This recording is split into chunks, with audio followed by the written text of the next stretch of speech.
Hello everyone, welcome to Answer YouTube channel.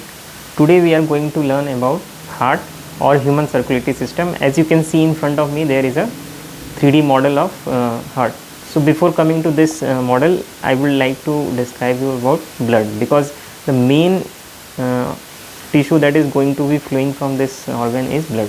So why is it necessary to study the blood? Let us study first about the blood. So blood is basically a connective tissue, and blood consists of 4 parts.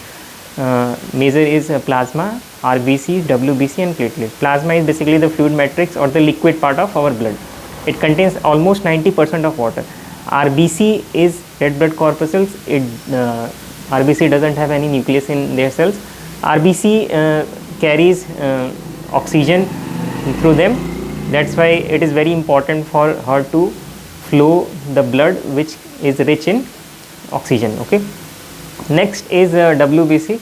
WBC is white blood corpuscles. It basically act as soldiers of the body because it provides us protection from the germs, infections by killing bacteria and by making antibodies. And the last is platelet. Platelets helps in clotting of blood or coagulation of blood, because whenever we get wounded or get cut from anything, the stoppage of or the control of blood flow is very important. So in that case, platelets come into the play. And the next we have to study about the functions of the blood. Functions of the blood are very much common, as I have told you earlier. First is to carry oxygen from heart to the various body parts and to collect back the various waste product from the cells that produce them, like carbon dioxide and other chemicals. Okay. And blood also regulates human body temperature to approximately 37 degrees Celsius.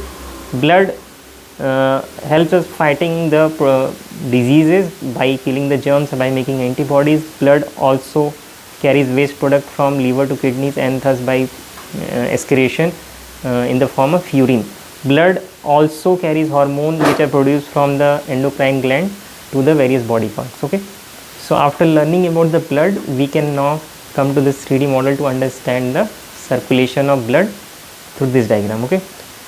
So it is very important to understand the perspective of this 3D model, which is left side, which is right side. So if you see basically in your mobile screen, this will appear as left side, but it is not the left side of heart. So you have to observe my right hand. So this is my right hand. So this will be the right side of heart, not the left side. So keep in mind, this is the right side and this will then become the left side of heart. So this 3D model is, you can rotate it to see all the organs and all the arteries and all the veins. Okay. So from top, from side, from bottom, it is very much helpful to understand from a general perspective also, and if you are a medical student, then also it is very helpful, because this model can also get bifurcated if I remove this.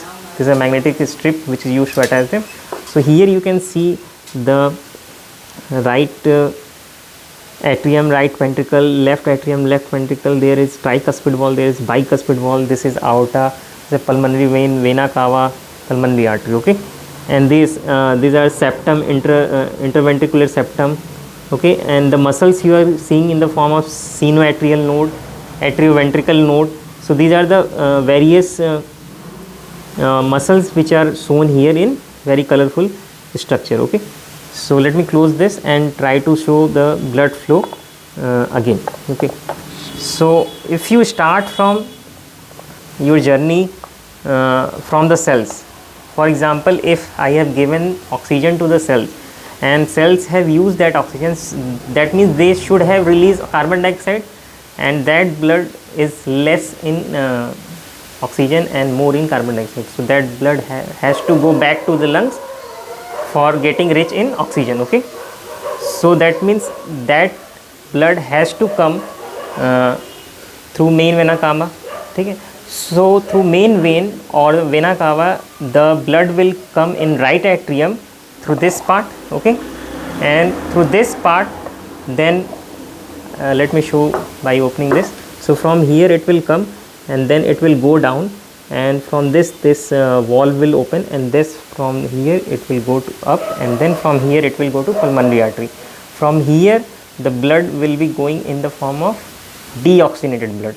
and from here it will go to lungs, and when you will breathe in or inhale oxygen, that will again get enriched in oxygen, and after getting enriched in oxygen, the blood has to come back to the heart, okay, before getting transferred to the other body parts. So now you have to keep in mind the blood which is coming back to the heart has to be in higher pressure than the blood which was going earlier, because now heart has to transfer blood to all other body parts, so it has to get some higher pressure to reach all other body parts. Okay, so from here the blood will come, and this part is known as pulmonary vein. Okay, so pulmonary vein is the only vein which carries oxygenated blood. Okay, so it is coming directly from lungs, and from here it will go inside the left atrium, and then the bicuspid valve will open, and then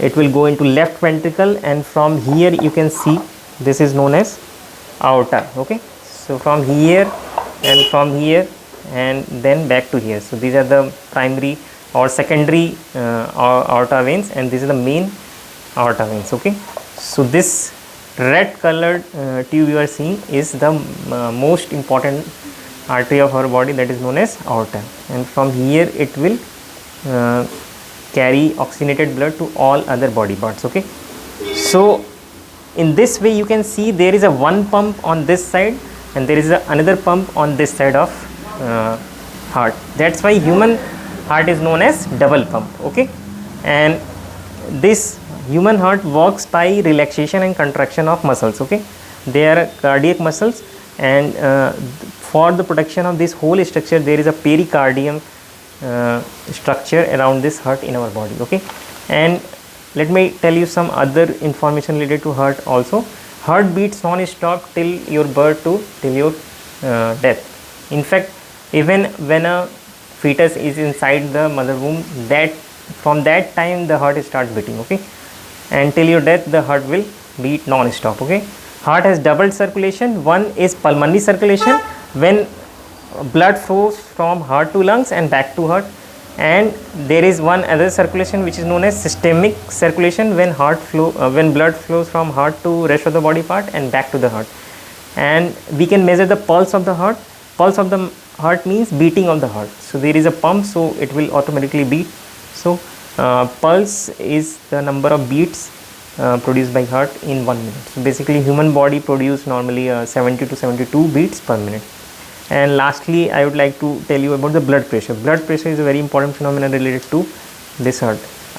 Normal human heart should have a blood pressure of 120 mm to 80 mm of Hg. So what is this 120 mm of mercury pressure? 120 mm of mercury pressure is systolic pressure. When the heart get contracted, you will get 120 mm Hg of pressure. When the heart get diastolic, that means relaxation phase, you will get 80 mm of Hg. And this blood pressure can be measured by using an instrument known as Cephage manometer. So that's all about the heart today. Thank you for watching this video, and have a nice day.